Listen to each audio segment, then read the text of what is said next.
Assalamualaikum warahmatullahi wabarakatuh. Perkenalkan nama saya Dia Ayu Kurniawati dengan NIM 230810639 dari mahasiswa Teknik Lingkungan 4B. Di sini saya akan coba menjelaskan soal ujian akhir semester pada mata kuliah Statistika Teknik Lingkungan yang terdapat tiga soal yang harus dimasukkan ke dalam aplikasi SPSS. Untuk soal pertama di sini ada seorang peneliti ingin mengetahui keefektifan penggunaan pupuk terhadap tinggi tanaman tomat. Peneliti melakukan penelitian terhadap pupuk kandang, kompos, dan kascing. Masing-masing pupuk diberikan pada 20 tanaman tomat. Pupuk diberikan mulai dari bibit sampai tanaman tomat itu berumur 10 minggu. Setelah itu tinggi tanaman tomat dicatat. Hasil pengukuran tinggi tanaman tomat yang menggunakan pupuk kandang, kompos, dan kascing dimuat dalam tabel berikut. Lalu pertanyaannya adalah, berdasarkan hasil penelitian tersebut, apakah pupuk kandang, kompos, dan kasting mempunyai keefektifan yang sama terhadap tinggi tanaman tersebut?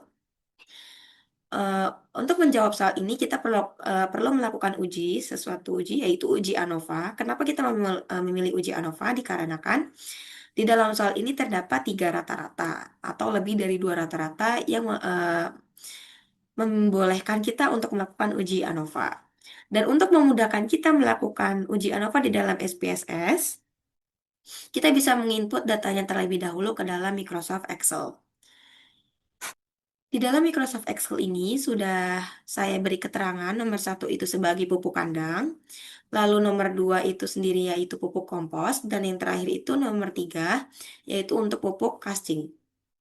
Setelah kita muat semua di Microsoft Excel seperti ini, kita bisa buat variabel terlebih dahulu di pada aplikasi SPSS-nya.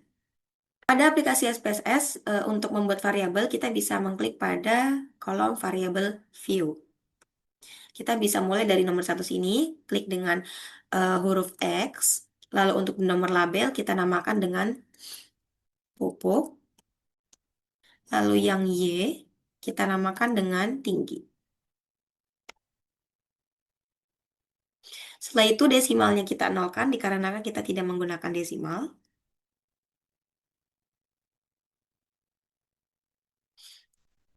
Di bagian X itu terdapat values, kita isi dengan, karena kita menggunakan tiga kategori, yaitu pupuk kandang, kompos, dengan casting, maka kita menggunakan tiga-tiganya. Yang pertama tadi ada pupuk kandang,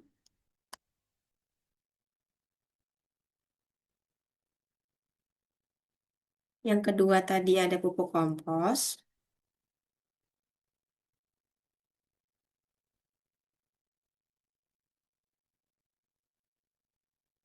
lalu yang ketiga tadi itu ada pupuk casting.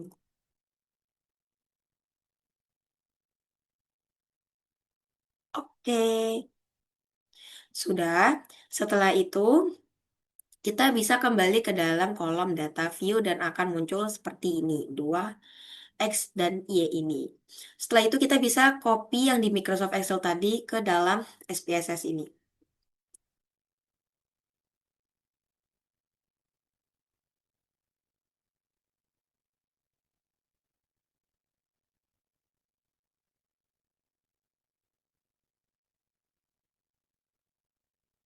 Setelah kita copy, hmm, sebelum kita melakukan uji ANOVA, kita perlu melakukan uji normalitas terlebih dahulu. Untuk apa?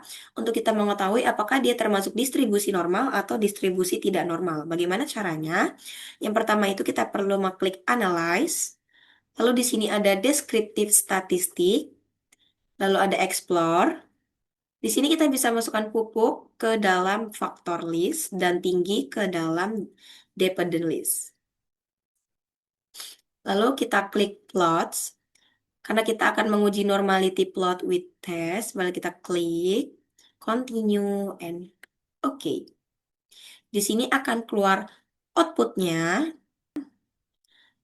di bagian data test of normality.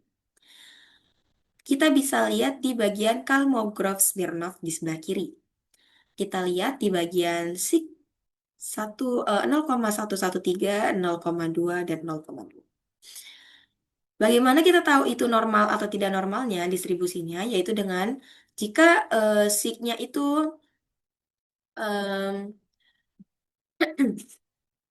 jika signya itu lebih besar dari 0,05, maka distribusinya itu bisa dibilang normal. Tapi ketika signya itu lebih atau signya itu kurang atau lebih kecil dari 0,5, maka disebutnya distribusi tidak normal.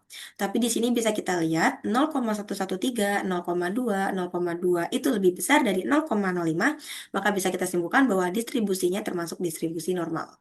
Setelah kita tahu uji normalitasnya, kita lanjut kepada uji ANOVA. Uji ANOVA bisa kita lakukan dengan analyze, lalu kita compare means, dan lanjut di bagian one way ANOVA. Di sini kita bisa masukkan pupuk ke dalam vektor dan tinggi ke dalam dependent list. Oke. Di sini juga akan keluar outputnya. Terlihat di sini F-nya 2,748 dari hasil ANOVA. Dan pada soal di tabel sini yaitu 2,75. Pada tabel ANOVA tadi 2,748 jika dibulatkan memang menjadi 2,75. Yang kesimpulannya yaitu karena F hitung sama dengan 2,75 itu lebih kecil dari F 0,05, maka H0 diterima dan menghasilkan bahwa pupuk kandang, kompos, dan kasting mempunyai keefektifan yang sama terhadap tinggi tanaman tomat. Lalu lanjut untuk nomor 2. Di sini soalnya yaitu berdasarkan soal nomor 1, jika peneliti ingin mengetahui keefektifan pupuk kandang dan pupuk castingnya saja terhadap tinggi tanaman tomat, kesimpulan apa yang dapat diperoleh peneliti? Sama seperti nomor 1 tadi, kita perlu menaruh datanya itu ke dalam Microsoft Excel agar memudahkan kita menginputnya pada SPSS. Pada Microsoft Excel di sini sudah saya input semua tabel datanya, tapi hanya pupuk kandang dan pupuk casting. Di sini keterangan satu untuk pupuk kandang dan nomor 2 ini untuk pupuk casting. Setelah kita taruh di Microsoft Excel, kita bisa membuat variabel terlebih dahulu pada SPSS-nya. Seperti nomor 1, kita buat dalam kolom variable view. Di sini kita klik X. Label, jadi kita isi dengan pupuk. Lalu Y, kita isi dengan tinggi. Setelah itu di bagian desimal kita nolkan karena kita tidak menggunakan desimal. Di bagian values yang F kita isi dengan dua kategori, yaitu yang pertama pupuk kandang dan kedua yaitu pupuk casting.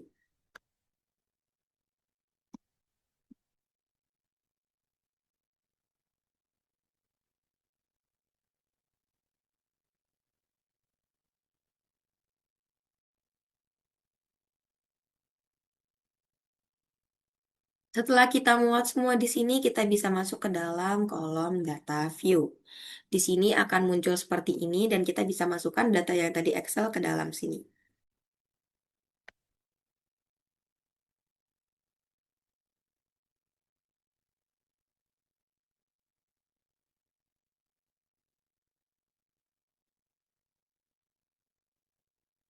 Setelah kita copy, kita bisa mencari uji hipotesis minnya dengan cara analyze.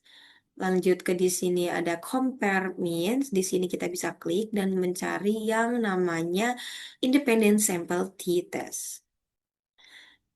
Kita bisa taruh pupuk di bagian grouping variable dan tinggi di bagian test variable.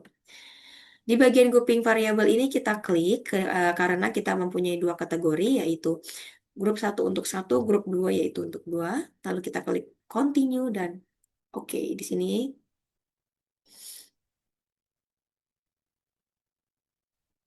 Maka di sini akan keluar output seperti ini. Yang pertama itu di sini ada grup statistik, ya di sini ada pupuk kandang dan pupuk casting, yaitu dua pupuk yang akan kita tes apakah keefektifannya itu sama. Dan di sini ada nilainya sama-sama nilainya 20 tadi sesuai tabel yang sudah kita masukkan. Lalu di sini kedua ada independent sample test, kita bisa lihat di bagian actual variance assumed di bagian seek to tiled. Di sini ada 0,065 dan 0,067. Tahu dari mana nih kalau misalkan em, dia tuh ada perbedaannya atau keefektifannya sama atau tidak, yaitu ketika sig toilet itunya lebih kecil dari 0,05, maka dia tidak ada perbedaan atau tidak punya keefektifan.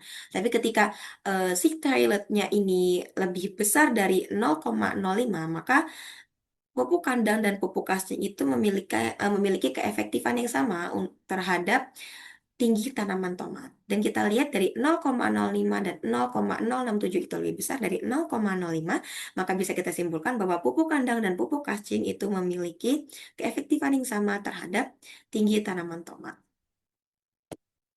Oke, lanjut untuk yang terakhir nomor 3, yaitu soalnya seorang peneliti yang memiliki hubungan antara motivasi kerja variabel X dan kepuasan kerja variabel Y, pegawai di suatu perusahaan.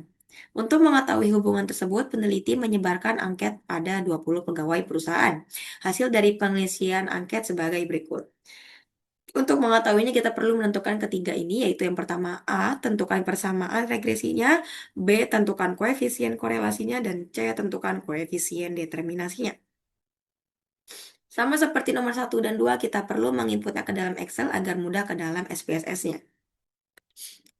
Di sini di dalam Microsoft Excel sudah saya input sesuai dengan tabel yang ada pada nomor 3. X itu sebagai motivasi kerja dan Y sebagai kepuasan kerja. Setelah itu kita bisa membuat variabelnya juga terlebih dahulu pada aplikasi SPSS. Kita masuk ke dalam kolom variable view lagi, mulai dengan nomor 1 lagi, X, dengan labelnya kita tulis motivasi kerja, dan Y kita tulis dengan kepuasan kerja.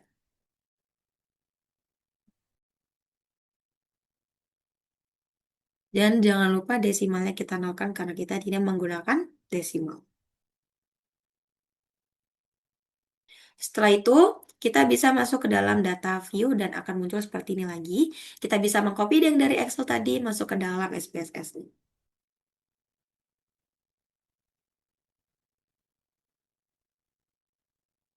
Ini kita copy. Setelah kita copy, setelah berhasil kita copy, em, untuk melakukan uji yang pertama yaitu uji persamaan regresinya, yaitu dengan cara analyze. Di sini kita lihat ada regression, lalu kita klik di bagian linear. Di sini kita masukkan di bagian motivasi kerja itu ke dalam independen dan kepuasan kerja ke dalam dependen. Setelah itu kita klik OK. Di sini ada outputnya yang sudah terbuat dari tadi yang kita masukkan tadi. Di sini ada konstannya yaitu kita lihat di bagian tabel koefisien. Di sini ada konstan senilai dengan 140,722 dan motivasi kerjanya itu minus 0,162. Dan yaitu persamaan regresinya atau Y-topinya A ditambah B X. A dengan 140,722 dan B dengan minus 0,162. Dengan arti Y-topi sama dengan 140,722 dikurang 0,162 X. Lanjut, untuk mencari koefisien korelasinya, kita bisa mencari di analyze, lalu di sini ada correlate, korelasi, dan di sini kita bisa pilih bivariate.